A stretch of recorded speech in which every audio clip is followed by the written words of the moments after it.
I welcome you all for the Youth Parliament session. I sincerely believe that this session will be fruitful. We are all gathered here and are going to take up many important issues for the discussion in the House today. Members, to take the oath or affirmation. Secretary General, please.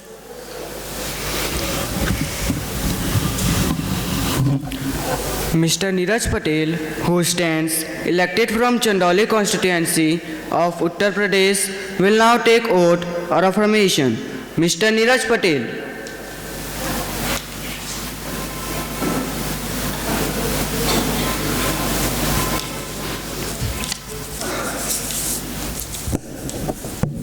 Sir, do you want to take oath or affirmation? Oath, please. In which language do you want to take the oath? In Hindi, please.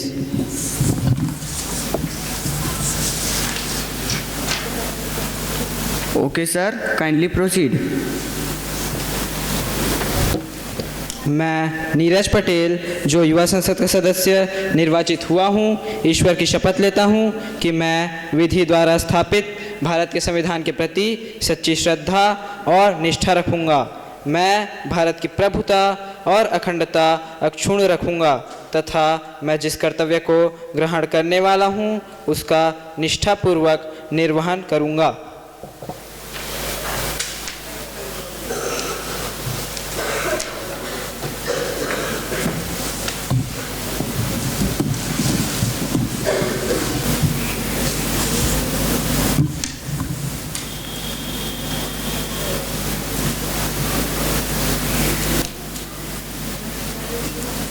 Ms. Sivlila, who stands elected from Haveri constituency of Karnataka, will now take oath or affirmation.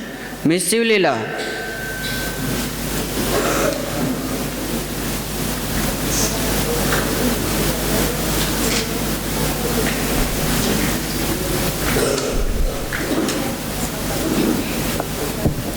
Ma'am, do you want to take oath or affirmation? Oath, please. In which language do you want to take the oath? In Kannada, please.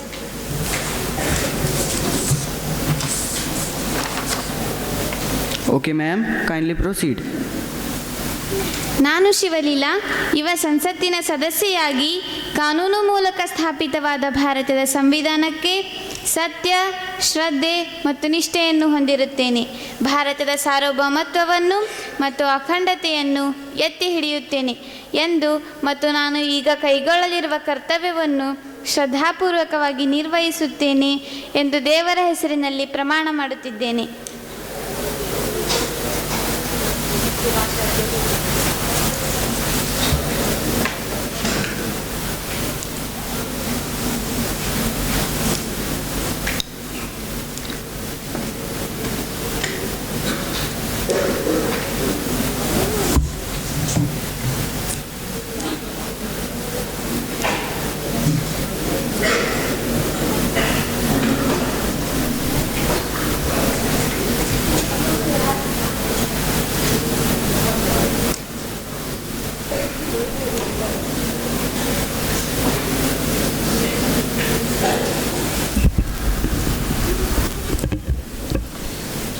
Honorable members, as we met today, it's my duty to inform the House of sad demise of the legendary Indian classical dancer Tishrakshita.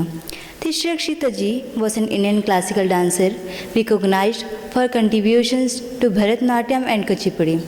She was a recipient of Padma Shri 1968, Padma Bhushan 2001, Padma Vibhushan 2016 and Sangeet Natak Academic Award 1977.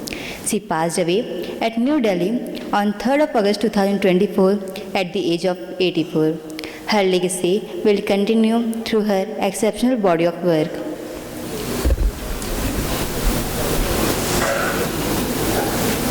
माननीय अध्यक्ष महोदया, मैं तिष्रक्षिता जी को अपनी श्रद्धांजलि अर्पित करना चाहता हूं, जिनके निधन पर आज सारा देश गहरा शोक व्यक्त कर रहा है। भारतीय शास्त्रीय नृत्य के प्रति उनकी उत्कृष्टता और समर्पण ने पीढ़ियों को प्रेरित किया है और हमारे सांस्कृतिक परिदृश्य पर एक अमिट छाप छोड़ी है। उन्होंने हमारी विरासत को समृद्ध बनाने के लिए एक महान योगदान दिया है। मैं अपनी पार्टी एवं सरकार की तरफ से उनके परिवार और प्रशंसकों के प्रति गहरी संवेदना व्यक्त करता हूँ। धन्यवाद अध्यक्ष महोदया।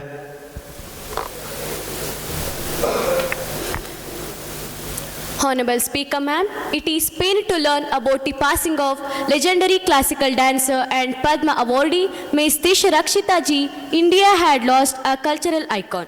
Her contributions to the world of Bharatanatyam and Kuchipudi are unparalleled, and she also inspired the generations with her grace, dedication and artistry. Thank you, ma'am.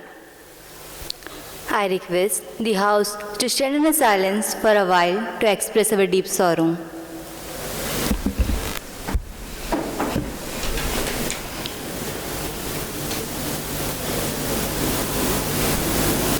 Om Shanti. Secretary General may convey the message of condolence to the bereaved family. Yes, madam. I will send a message of condolence to the bereaved family. Prime Minister to introduce new ministers.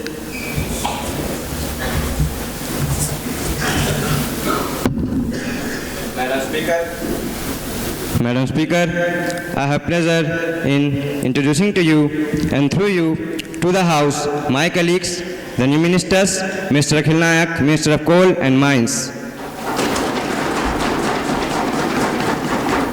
Ms. Toran Vishwakarma, Minister of Jal Shakti,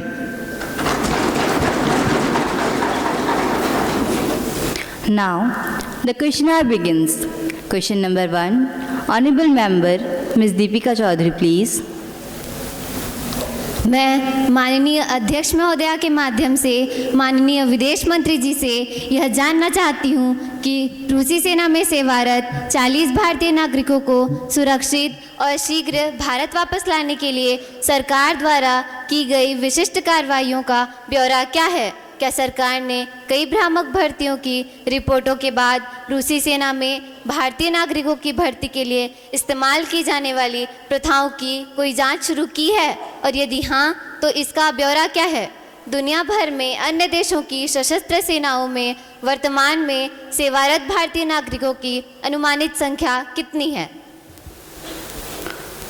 Honorable Foreign Minister Piyush Nayak, please. माननीय अध्यक्ष महोदया जी, मैं आपके माध्यम से माननीय सदस्य महोदया जी को बताना चाहता हूं कि रूसी सशस्त्र बलों से भारतीय नागरिकों की शीघ्र रिहाई, साथ ही उनकी कल्याण और सुरक्षा सरकार द्वारा विभिन्न स्तरों पर संबंधित रूसी अधिकारियों के साथ दृढ़ता से उठाया गया है। हालांकि ऐसे भारतीय नागरिकों की सही संख्या हमें ज्ञात नहीं है, लेकिन वर्तमान में उपलब्ध जानकारी से पता चलता है कि 13 भारतीय नागरिक पहले ही रूसी सशस्त्र बलों को छोड़ चुके हैं, जबकि अन्य 66 व्यक्ति शीघ्र रिहाई की मांग कर रहे हैं। माननीय अध्यक्ष महोदया जी, रूस की अपनी हालिया यात्रा के दौरान हमारे माननीय प्रधानमंत्री जी ने रूसी सशस्त्र बलों से सभी भारतीय नागरिकों की शीघ्र रिहाई की तत्काल आवश्यकता पर जोर दिया। माननीय अध्यक्ष महोदया जी, भारत के कानून प्रवर्तन अधिकारियों ने रूसी सशस्त्र बलों में सेवा देने के लिए भारतीय नागरिकों को गुमराह करने वाले लोगों के खिलाफ भारतीय कानून के प्रासंगिक प्रावधानों के तहत उचित कार्रवाई की है। अन्य देशों के सशस्त्र बलों में सेवारत भारतीय नागरिकों की संख्या हमें ज्ञात नहीं है। Supplementary question, Piyush Chaudhary, please. माननीय अध्यक्ष महोदया जी, मैं आपके माध्यम से माननीय विदेश मंत्री जी से यह भी जानना चाहूँगा कि क्या सरकार के पास उनकी सुरक्षा और कल्याण की निगरानी के लिए कोई तंत्र है? यदि हाँ तो उसका ब्यौरा क्या है? मेरा दूसरा प्रश्न यह है कि क्या सरकार को पता है कि नौकरियों के झूठे वादों पर भारतीय युवाओं की संस्कृति विदेश में बढ़ रही है? माननीय अध्यक्ष महोदया जी, हमारे मिशन और पोस्ट विदेशों में सभी भारतीय नागरिकों की सुरक्षा, संरक्षा और कल्याण को उच्च प्राथमिकता देती है। सरकार के संज्ञान में कुछ ऐसे मामले आए हैं जहां युवाओं सहित भारतीय नागरिकों को भ्रामक सूचनाओं के आधार पर धोखेबाज एजेंटों, संस्थानों द्वारा विदेश में नौकरी का लालच दिया गया। जब भी अवैध प्रवास, मानव तस्करी की शिकायतें प्राप्त होती हैं, विदेश मंत्रालय और संबंधित भारतीय मिशन केंद्रों द्वारा पीड़ित भारतीय नागरिक को सहायता और राहत प्रदान की जाती है, जो इस मुद्दे को स्थानीय अधिकारियों के साथ उचित रूप से उठाता है और शिकायत को आगे की कार्रवाई के लिए संबंधित राज्य सरकार को भेजा जाता है। ऐसे धोखेबाज एजेंटों संस्थानों के बारे में जानकारी ई माइग्रेट पोर्टल पर नियमित आधार पर की जाती है। माननीय अध्यक्ष महोदया जी, दिसंबर 2024 तक पोर्टल पर कुल 3042 अवैध एजेंटों को अधिसूचित किया गया है। धन्यवाद महोदया। प्रश्न संख्या 2, माननीय सदस्य शिखर राज जी। मैं माननीय अध्यक्ष महोदय जी के माध्यम से माननीय सूचना एवं प्रसारण मंत्री जी से पूछना चाहता हूं कि क्या सरकार ने सोशल मीडिया प्लेटफॉर्म की जिम्मेदारी और नैतिक उपयोग को सुनिश्चित करने के लिए कोई उपाय किया है, विशेष रूप से अभद्र भाषा, गलत जानकारी और ऑनलाइन मानहानि से निपटने के लिए? क्या प्रसारण एवं सूचना मंत्री जी इनके बारे में बताने की कृपा करेंगे? मेरा सरकार से दूसरा प्रश्न यह है कि क्या सरकार ने सोशल मीडिया प्लेटफॉर्म को नियंत्रित और उनके दुरुपयोग को रोकने के लिए राष्ट्रीय और अंतर्राष्ट्रीय हितधारकों के सहयोग से कोई योजना बना रही है? यदि हाँ तो इसका ब्यौरा क्या है, यदि नहीं तो इसका कारण क्या है? माननीय सूचना एवं प्रसारण मंत्री स्वास्थ्य प्रधान जी।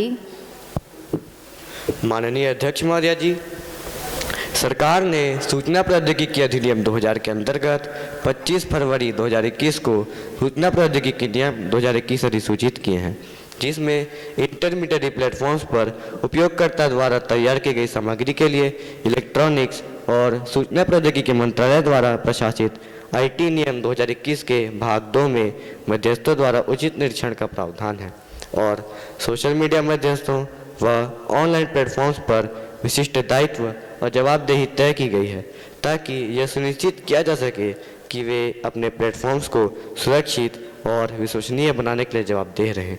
ऐसी कोई भी सामग्री न रखें जो आईटी नियम 2021 के नियमों का उल्लंघन करती हो। इस धारा के तहत ऐसी जानकारी लोगों तक न पहुंच सके, इसके लिए उचित निर्देश जारी किए गए हैं, जिससे सांप्रदायिक घृणा फैलाने और सार्वजनिक व्यवस्था में खलल पड़ने की संभावना है। माननीय अध्यक्ष महोदया जी, ऐसी सामग्री को भी अवरुद्ध करने का प्रावधान है, जिसमें भारत की अखंडता, भारत की रक्षा, राज्य की सुरक्षा और विदेश राज्यों के साथ मैत्रीपूर्ण संबंधों पर नकारात्मक असर पड़ता हो। धन्यवाद। प्रश्न संख्या 3, माननीय सदस्य जयश्री निषाद जी। मैं माननीय अध्यक्ष महोदया जी के माध्यम से माननीय शिक्षा मंत्री जी से यह प्रश्न पूछना चाहती हूँ कि केंद्रीय विद्यालय और जवाहर नवोदय विद्यालय में स्वीकृत रिक्त पदों की कुल संख्या कितनी है? क्या यह सच है कि केंद्रीय विद्यालय और जवाहर नवोदय विद्यालय में 30% पद रिक्त हैं? केंद्रीय विद्यालय और जवाहर नवोदय विद्यालय में रिक्त पड़े शिक्षण और गैर शिक्षण पदों की कुल संख्या कितनी है और इन रिक्त पदों को भरने के लिए सरकार द्वारा क्या कदम उठाए गए हैं? माननीय शिक्षा मंत्री चंद्रेश चौहान जी। माननीय अध्यक्ष महोदया जी, मैं आपके जरिए इस सदन को सूचित करना चाहता हूं कि केंद्रीय विद्यालय संगठन और नवोदय विद्यालय समिति द्वारा पदोन्नति, त्यागपत्र, सेवानिवृत्ति, मृत्यु आदि के साथ साथ नए स्ट्रीम की मंजूरी और छात्रों की संख्या में वृद्धि के कारण रिक्तियों के अनुसार रिक्तियों का मूल्यांकन किया जाता है। केंद्रीय विद्यालय संगठन और नवोदय विद्यालय समिति द्वारा रिक्तियों के मूल्यांकन के अनुसार शिक्षण और गैर शिक्षण कर्मचारियों की भर्ती के लिए केंद्रीकृत अधिसूचनाएं जारी की जाती हैं। केंद्रीय विद्यालय संगठन और नवोदय विद्यालय समिति में पूरी भर्ती प्रक्रिया केंद्रीय रूप से की जाती है। माननीय अध्यक्ष महोदया जी, केंद्रीय विद्यालय संगठन और नवोदय विद्यालय समिति से प्राप्त जानकारी के अनुसार 31 मार्च 2024 तक केंद्रीय विद्यालय संगठन में कुल 6,653 रिक्तियाँ और नवोदय विद्यालय समिति में 4,675 रिक्तियाँ हैं, जबकि स्वीकृत पद क्रमशः 56,783 और 24,254 हैं। रिक्तियों को भरना एक प्रासंगिक प्रक्रिया है और इसके भर्ती नियमों के प्रावधानों के अनुसार रिक्तियों का भरने का प्रयास किया जाता है।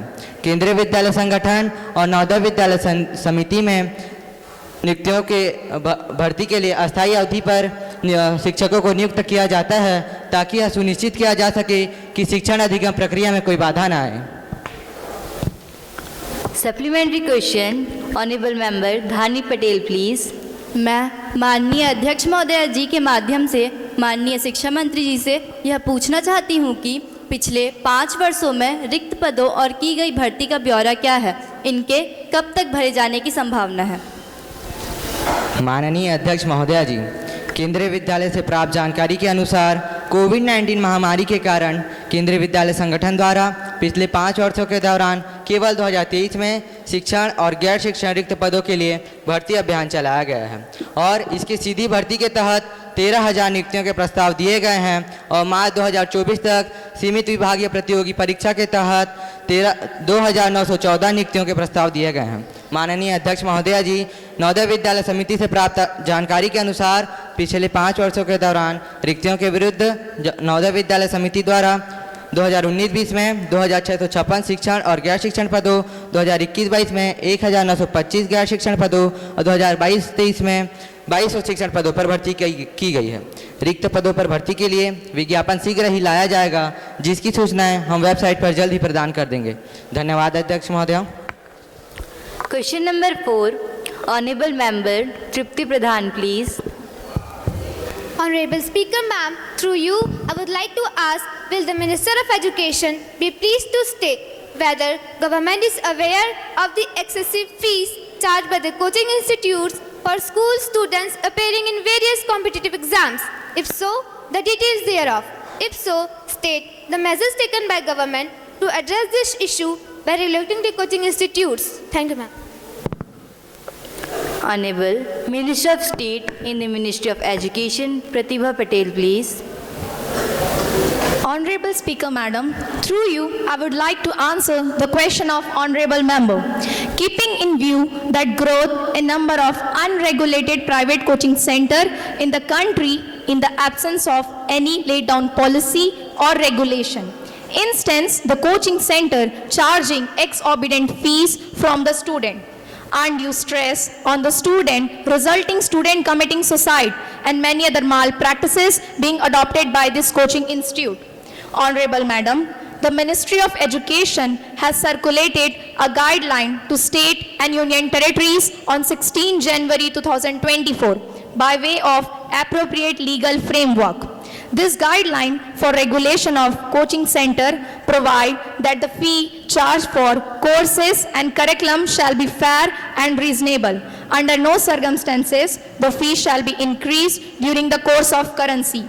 Easy exit policy, refund of fee on pro rata basis, laying emphasis significance on the mental well-being, advocating for the prioritization of counselor, psychologist support within the coaching center, no batch segregation, etc. Education being in concurrently, state and union territories need to take further action as per the appropriate legal framework. Question number 5, Honorable Member Ms. Varshini, please. Honorable Madam Speaker, will the Minister of Law and Justice be pleased to state whether the Election Commission of India has conducted fair and free elections as an autonomous body under the Constitution of India? If so, the details thereof and the functioning of the Election Commission. And my second question is that whether the huge expenses are incurred by the Indian exchequers with reference to the elections, including the general elections. If so, the details thereof. Honorable Law and Justice Minister, please. माननीय अध्यक्ष महोदया जी, मैं आपके माध्यम से यदि कोई उम्मीदवार चुनाव के परिणाम से असंतुष्ट होते हैं तो वे 45 दिनों के भीतर चुनाव याचिका दायर कर सकते हैं। माननीय महोदया, जब यह चुनाव अलग अलग समय पर आयोजित किए जाते हैं तो लोकसभा के चुनाव के संचालन पर होने वाला व्यय भारत सरकार द्वारा वहन किया जाता है और राज्य विधानसभाओं के चुनाव के संचालन पर होने वाला व्यय संबंधित राज्य सरकारों द्वारा वहन किया जाता है। यदि यह चुनाव एक साथ आयोजित किए जाएं तो व्यय संबंधित राज्य सरकारों द्वारा 50-50 के अनुपात पर तय किया जाता है। प्रश्न संख्या 6, माननीय सदस्य संजय एसके जी। माननीय अध्यक्ष महोदय, ನಾನು ಮಾನನೀಯ आरोग्य ಮತ್ತು परिवार कल्याण मंत्री जी हत्तिर ಕೇಳಲು ಬಯಸುವುದೇನೆಂದರೆ क्या सरकार को पता है कि कर्नाटक राज्य में एक भी एम्स नहीं है? इसका क्या कारण है? यदि सरकार राज्य में ऐसी कोई संस्थान स्थापित करने का विचार रखती है तो इसके लिए कौन सा स्थान चिन्हित किया गया है तथा कर्नाटक में ऐसे कब तक स्थापित किए जाने की संभावना है? माननीय मंत्री जी। Honorable Speaker, Madam, through you, I would like to answer the question of Honorable Member that under Pradhan Mantri Swasthya Suraksha Yojana, PMSSY, All India Institute of Medical Science, AIIMS, have been set up in different parts of the country, keeping in view the gaps in availability of tertiary healthcare facilities. Till date, 22 AIIMS have been approved under the scheme. The proposal for setting of AIIMS at Hubli-Dharwad region in Karnataka has been received from the state government. The proposal has not been approved.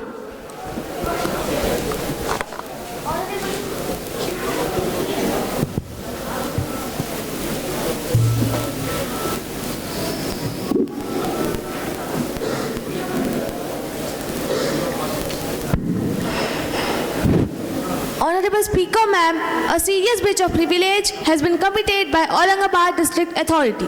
Without any valid reason, in an autocratic manner, the district administration has prevented me from addressing a peaceful public gathering on 10th of January 2025.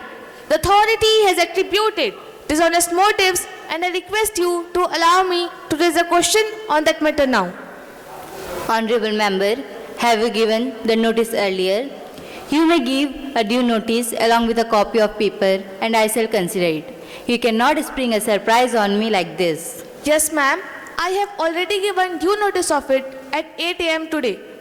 It will be examined and when it comes to me, I shall consider it and let you know my decision. Thank you, ma'am. Honorable members, I have to make an announcement now on behalf of me and on behalf of the members of the House. I have great pleasure in extending our warm welcome to Her Excellency Ms. Isabella Romero, Speaker of the Spanish Parliament, and honorable members of the Spanish Parliament who are on visit to India as our honored guest. The other honorable members are Mr. John Ortega, Member of Parliament, Ms. Emilia Sanz, Member of Parliament. We wish them a happy and a fruitful stay in our country.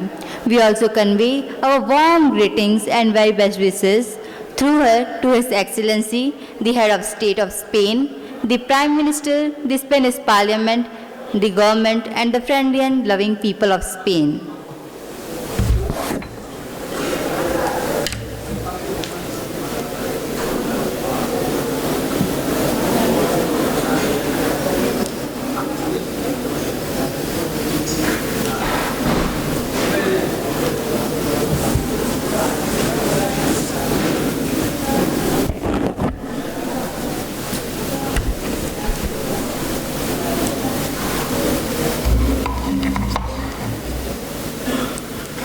अब पत्र सभा पटल पर रखे जाएंगे। माननीय वित्त मंत्री रानी नायक जी।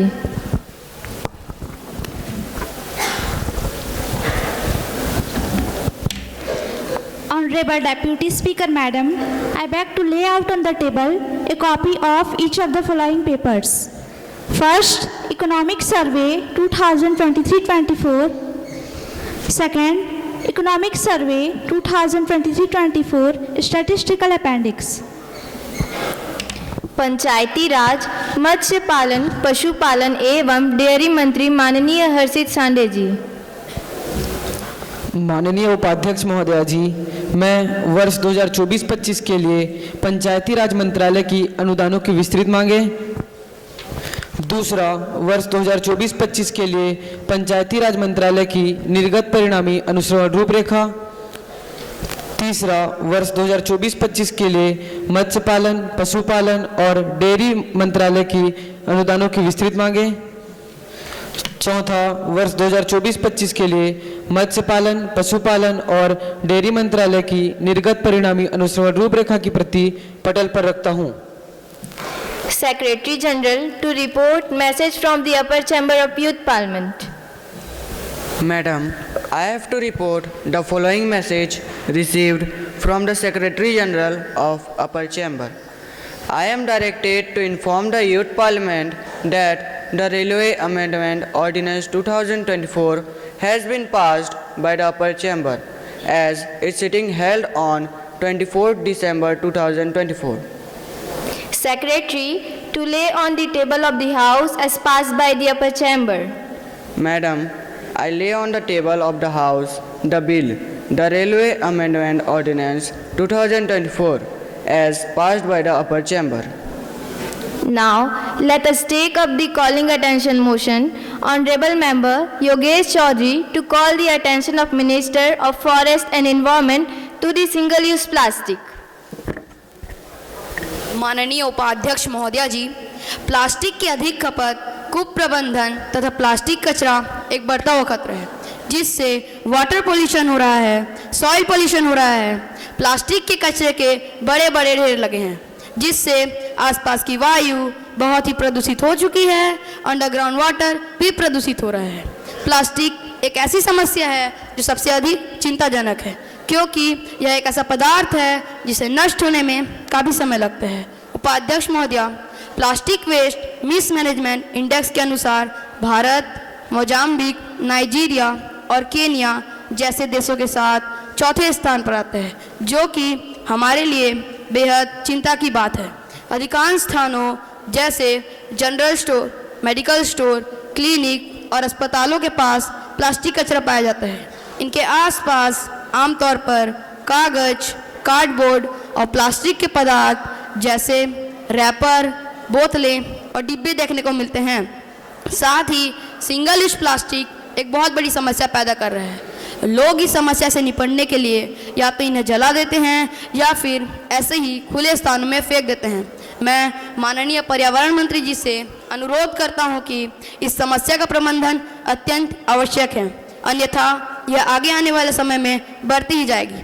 इसलिए समय रहते इस पर रोकथाम लगाने के लिए सरकार को ठोस कदम उठाने की आवश्यकता है। धन्यवाद महोदया। Honorable Forest and Environment Minister Umesh Patel, please. माननीय उपाध्यक्ष महोदया, हमारी सरकार स्वच्छता को प्रमुख प्राथमिकता में रखती है। इसलिए हमारी सरकार ने 2 अक्टूबर 2014 से देशव्यापी स्वच्छ भारत अभियान चलाया है। प्लास्टिक को चरणबद्ध तरीके से समाप्त करने के लिए माननीय प्रधानमंत्री जी के आह्वान के अनुरूप केंद्र सरकार और राज्य सरकारें सख्त कदम उठा रही हैं। इससे पहले 1 जुलाई 2022 को कूड़े और अप्रबंधित प्लास्टिक कचरे के कारण होने वाले प्रदूषण को रोकने के लिए एक निर्णायक कदम उठाया गया है।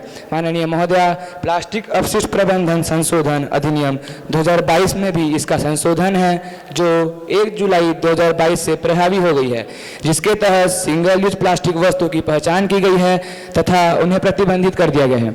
नागरिकों को अपने क्षेत्र में सिंगल यूज वस्तुओं की बिक्री, उपयोग, विनिर्माण को नियंत्रित करने व प्लास्टिक के खतरे से निपटने हेतु सशक्त बनाने के लिए सिंगल यूज प्लास्टिक शिकायत निवारण के लिए एक मोबाइल ऐप भी लॉन्च किया गया है।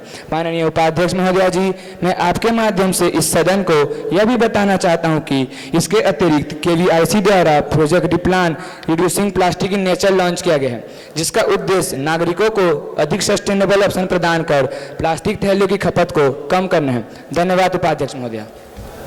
Ms. Sahana, Ms. Astha Mishra to call the attention of Minister of Home Affairs to the tragic landslides in Kerala, particularly Wayanad. Thank you, Speaker ma'am. With great sorrow and disappointment, I would like to draw the attention of the House to the most multiple tragic landslides in Wayanad and flooding in several places across Kerala. People from Kerala are...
स्वर्गस्थापिता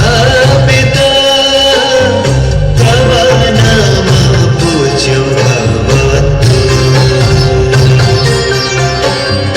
तव राज्यं भवतु तवेच्छा स्वर्गे यथा तथैव मेदिन्यामपि सफला भवतु तव राज्यं भवतु तवेच्छा स्वर्गे यथा तथैव मेदिन्यामपि सफला भवतु सफला भवतु निरन्तरता नवता मानवता समता ममता नित्य निरन्तरता नवता मानवता समता ममता सारथि साथ मनोरथ था जो अनिवार्य नहीं थमता सारथि साथ मनोरथ था जो अनिवार्य नहीं थमता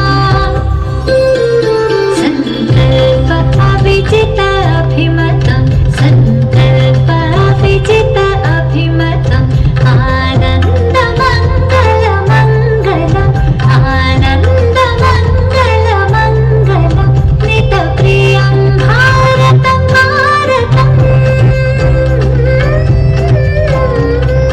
नित प्रियं भारतं भारतम् अस्मन् परीक्षामानय किन्तु पवमानो रक्ष अस्मन् परीक्षामानय किन्तु पवमानो रक्ष राजन् गौरवं पराक्रमः एते सर्वे सर्वदा एते सर्वे सर्वदा तथास्तु तथास्तु तथास्तु नवदनिता सन्नवदा पारेरे सागरेगा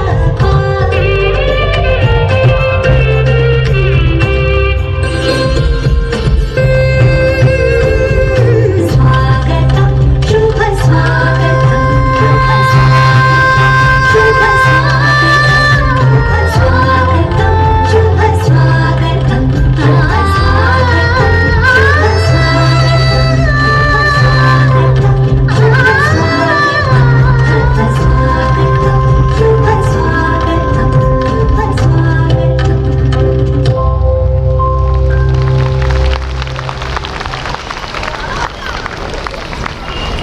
and Vidhayak 2024 which seeks to replace the British era Aircraft Act 1934.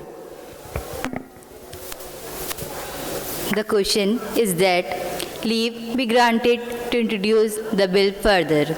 The Bharatiya Vayu Vidhayak 2024. Those who are in favor will please say ayes. Those against will say no. I think the ayes have it, the ayes have it, the ayes have it. Minister to introduce the bill. Honorable Speaker, ma'am, I introduce the bill, the Bharatiya Vayu Vidhayak 2024, which seeks to replace the British era Aircraft Act 1934. Thank you, ma'am. Now, let us take up the consideration of the bill.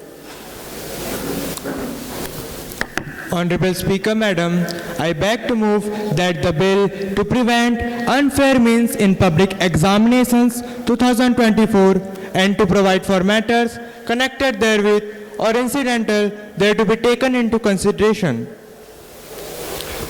Motion moved that the bill to prevent unfair means in public examination 2024 and to provide matters connected therewith or incidental there to be taken into consideration. इस पर आप थोड़ा brief कर दें. माननीय अध्यक्ष महोदया, इस विधेयक को लाते हुए मुझे व्यक्तिगत तौर पर बेहद सुखद अनुभव हो रहा है कि यह विधेयक भारत की युवा शक्ति और युवा समर्थ को समर्पित है। कुछ समय से हमारे देश में एक नई परिस्थिति ने जन्म लिया है। आपने देखा होगा कि देश के भिन्न भिन्न क्षेत्रों से यह समाचार आ रहे हैं कि कहीं पर मार प्रैक्टिस हुई, कहीं पर पेपर लीकेज हुआ, तो कहीं पर पेपर बाहर लेकर सॉल्व हुआ। जो लोग यह गलत काम कर रहे हैं उनके लिए सजा का कोई प्रावधान अभी तक हमारे कानून में नहीं था। इसी को लेकर यह विधेयक लाया गया है कि इस विधेयक के तहत पेपर लीक करने या उत्तर पुस्तिकाओं के साथ छेड़छाड़ करने का दोषी पाए जाने वाले किसी भी व्यक्ति को न्यूनतम 3 साल की जेल, जिसे 10 लाख के जुर्माने के साथ 5 साल तक बढ़ाया जा सकता है। साथ ही इस अधिनियम के तहत सारे अपराध संघीय और गैर जमानती होंगे। इसके अलावा जिन परीक्षा सेवा प्रदाताओं को संभावित अपराध की जानकारी है लेकिन वे इसकी सूचना हमें नहीं देते हैं तो उन पर 1 करोड़ का जुर्माना लगाया जा सकता है। इसके अलावा यदि जांच के दौरान यह सिद्ध होता है कि सेवा प्रदाता का कोई वरिष्ठ अधिकारी इस अपराध में शामिल है तो उसे न्यूनतम 3 साल की जेल, जिसे 10 साल तक बढ़ाया जा सकता है। साथ ही 1 करोड़ का जुर्माना लगाया जा सकता है। मुझे विश्वास है कि हम सब मिल करके न केवल इस विधेयक को पास करेंगे बल्कि इस कानून के बनते ही देश भर में यह संदेश जाएगा कि युवाओं के भविष्य के साथ खिलवाड़ करने वालों को बख्शा नहीं जाएगा। Motion moved that the bill to prevent unfair means in public examination 2024 and to provide matters connected therewith or incidental there to be taken into consideration. Honorable Minister Himani Sidar, please. Thank you, Honorable Speaker, Madam, for giving me this opportunity to speak on this bill. Ma'am, the bill comes at a time when as many as 1.4 crore applicants from 15 states applying for over 1.04 lakh posts have been affected as the schedules and opportunities were destroyed due to exam paper leak and manipulators. Ma'am, the long process of rescheduling examinations takes years and many examinations conducted by the Union Public Service Commission, UPSC, Staff Selection Commission, SSC, Railway Recruitment Board, RRB, Institute of Banking, Personal Selection, Ministries or Department of the Central Government and their attached subordinate officers for recruitment of staff, National Testing Agency or other authority as may be notified by the central government will be covered under this anti-cheating bill. Ma'am, because of the long delay in rescheduling examinations, applicants have to leave their attempts as they do not have age or situations by their side. They also lose their opportunities as many of them are not in the position to appear in the examinations due to financial difficulties and also due to lack of leave from their employment, mainly the private sector employees. In this case, I would suggest the government to consider holding examinations within 3 months from the date of cancellation and make sure that a wing for re-examination is created in the case of cancelled exams. Only with these amendments, I support the bill. Thank you, ma'am. Honorable Member Ayushi Bhoi, please. Thank you, Speaker ma'am, for giving me this opportunity to speak on this bill. Ma'am, this bill is not foolproof against scam because such huge and big scam cannot done by single-handedly or with the help of only 1 or 2 people. This bill talks very less about the people and the institutions which have indirect relation with these scams. Why government is defending them? I would request the government to distribute the quantum of punishment not just only to the direct culprits but also to the intermediate agents and conspiracy plotters as well. Apart from this, the teaching and coaching center which are linked with colluders including political leadership, local agents and corrupt staff of various public service commissions must not be let off the hook and punishment should be awarded to them as well. Thank you, ma'am. Honorable Member Dikshesh Nayak, please. Honorable Speaker, Madam, I thank you for this opportunity given to me to speak on the Public Examination Bill 2024. The government was silent at that time. After that, many competitive exams like NEET and UPSC were held in all parts of the country. There were news in the newspaper and on television that people were jumping into the windows and prodding the candidates. They were telling all the answers to the candidates from the windows. There were other candidates also. All this was there in the news. The government was silent about that. a study conducted by one of the leading newspaper that 1.5 lakh students have lost their livelihoods because of these malpractices. Why has the government introduced the bill? Why did the government look at the possibilities of reducing these malpractices? These questions are not answered in the bill at all. The bill only talks about imprisonment, punishment and fine being imposed, but it has not talked how these malpractices can be controlled. Government should consider on this aspect also. मैं इस आधे अधूरे bill पर चंद line कहना चाहूँगा। आप अपनी बातों से इस आवाम पर यह एहसान करते हैं, आप अपनी बातों से इस आवाम पर यह एहसान करते हैं, आंखें तो छीन लेते हैं और चश्मे दान करते हैं। Thank you madam. Honorable Minister Supriya Thakur, please. Madam, while I am complimenting this government for bringing this bill, जब यह बिल लाया जा रहा था तब मैंने एक फिल्म देखी थी। It's called 12th fail. इस फिल्म में एक डायलॉग था, जमी जमाई व्यवस्था। It means there is a system which has already been set. Who has set this system? If we say that there is a case, it is either the local school education department और the local administration और the political patronage. भ्रष्टाचार का यह system 5 या 10 साल में नहीं बल्कि कई दशकों में स्थापित हुआ है, जिस पर पिछली सरकार ने या तो ध्यान नहीं दिया या शायद ये उनकी प्राथमिकता में ही नहीं था। ऐसे समय में हमारी सरकार ने ये बिल लाकर ये सिद्ध कर दिया है कि हमारी सरकार युवाओं के हित के लिए सदैव समर्पित रहेगी। हमारी सरकार दोषियों को सजा देने में हमेशा आगे रहेगी। If there is any scam and people do get caught, then I am completely with the government. कि अगर आप गलती करेंगे तो आपको भुगतना पड़ेगा, चाहे आप जो भी हो। Now, my other suggestion is about coaching classes. There are lots of coaching classes. They put out advertisement कि हम आपको 100% तक जॉब दिला देंगे. How can they give this guarantee? I urge to the government to control this type of advertisement of these coaching classes. What they are saying is corruption, which starts here. लोग बोलते हैं आप हमें इतने पैसे दे दो, हमारी कोचिंग क्लासेस में आओ, आपको सरकारी नौकरी मिल जाएगी। So is there going to be any accountability at this level also? माननीय अध्यक्ष महोदया जी, यहाँ ऐसी कंपनियां शामिल हो गई हैं जो कि ब्लैक लिस्टेड होने के बाद भी दूसरे प्रांतों में जाकर अपने ठेके ले लेती हैं। इनका खुलेआम व्यवसाय हो रहा है। मैं माननीय मंत्री जी से ये अनुरोध करना चाहती हूँ कि वह कंपनियां जो इसमें आरोपी गई हैं उन्हें आजीवन प्रतिबंधित कर देना चाहिए। Members who spoke ahead of me have also appreciated this bill. We should appreciate Honorable Minister Tanmay Sao ji for this. उम्मीद है कि यह बिल करोड़ों युवाओं के लिए और भारत के सुदृढ़ भविष्य के लिए संजीवनी सिद्ध होगा। धन्यवाद। Honorable Member Simran Thakur, please. माननीय अध्यक्ष महोदया, मैं लाखों विद्यार्थियों और परीक्षार्थियों की संघर्ष की आवाज़ बनने का मुझे यह सौभाग्य मिला है। इसके लिए मैं सदन की बहुत बहुत आभारी हूँ। मैं आप सबको यह स्पष्ट कर दूँ कि पेपर लीक कोई टेक्निकल मिस्टेक नहीं बल्कि स्कैमर्स का एक बड़ा नेक्सस है। इसमें बड़े बड़े बिजनेसमैन यहाँ तक कि पॉलिटिशियंस भी शामिल हैं। यह बड़ी विडंबना की बात है कि परीक्षा केंद्र पर जहाँ लड़कियों की कान की बालियाँ लड़कों के हाथों से कलावा निकलवा दिया जाता है, वहाँ 150 के 150 प्रश्न एग्जाम रूम से बाहर कैसे आ जाते हैं। छात्रों को परीक्षा देने के लिए सैकड़ों किलोमीटर की यात्राएं करनी पड़ती है। काफ़ी संघर्षों के बाद वे परीक्षा केंद्र पर पहुंचते हैं और परीक्षा देने के बाद उसी संघर्ष को झेलते हुए वे घर आते हैं। घर आने पर पता चलता है कि पेपर लीक हो गया है। बताइए उन छात्रों के हृदय पर कितना आघात पहुंचता होगा। इन कार्यों में उनका क्या दोष? कुछ परीक्षाओं के लीक को तो मानने से ही इनकार कर दिया जाता है और जब बहुत ज़्यादा प्रोटेस्ट और जांच करने पर पता चलता है कि पेपर लीक हुआ था।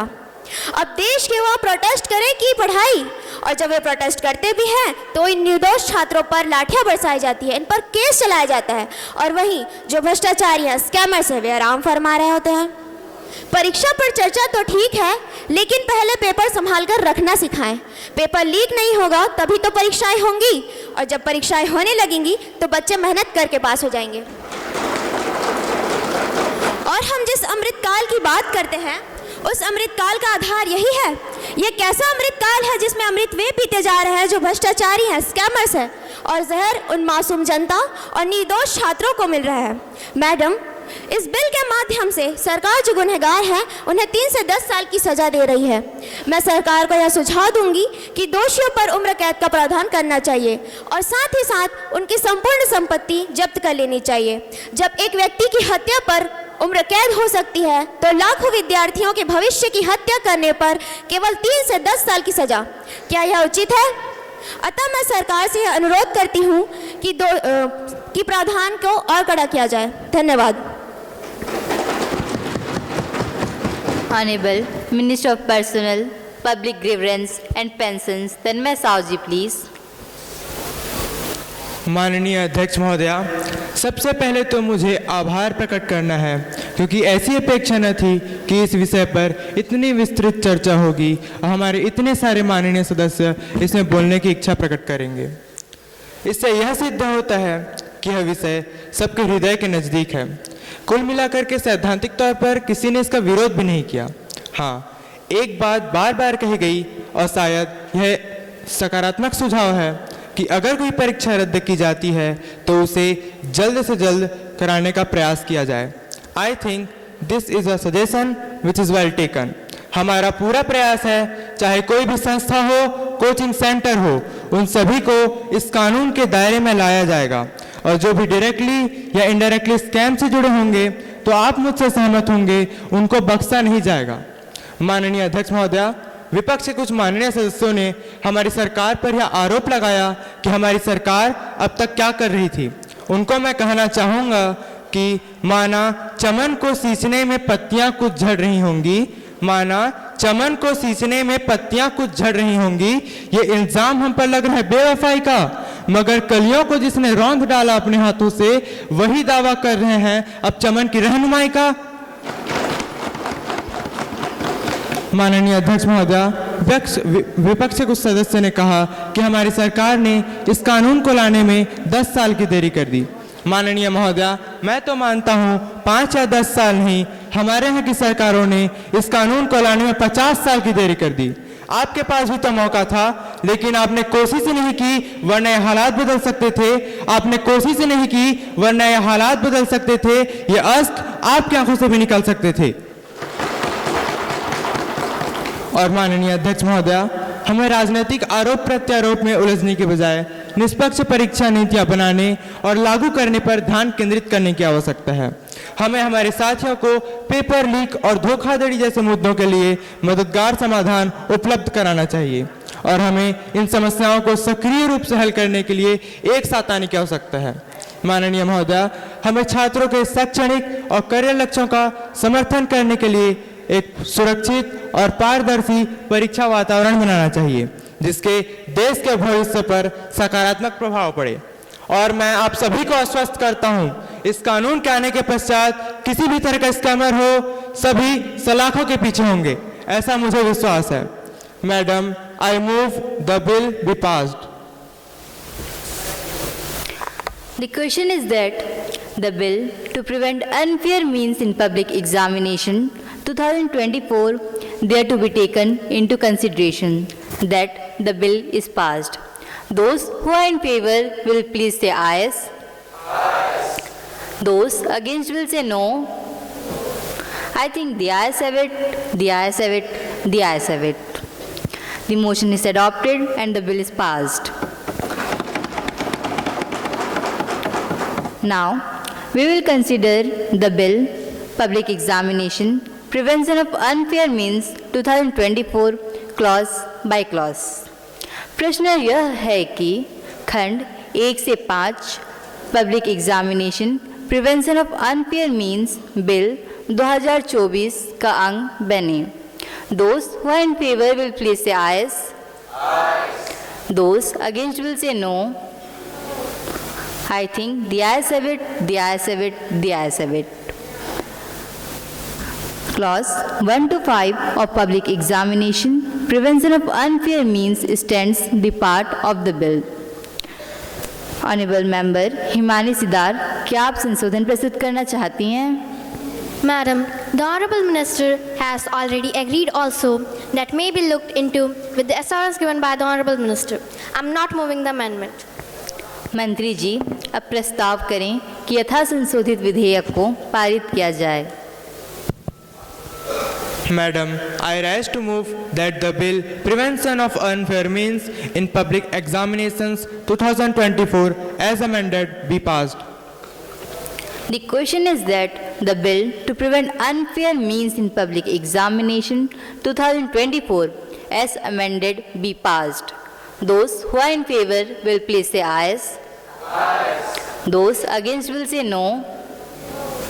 I think the ayes have it, the ayes have it, the ayes have it. The motion is adopted and the bill is passed. अब सदन की कार्यवाही अनिश्चित काल के लिए स्थगित की जाती है।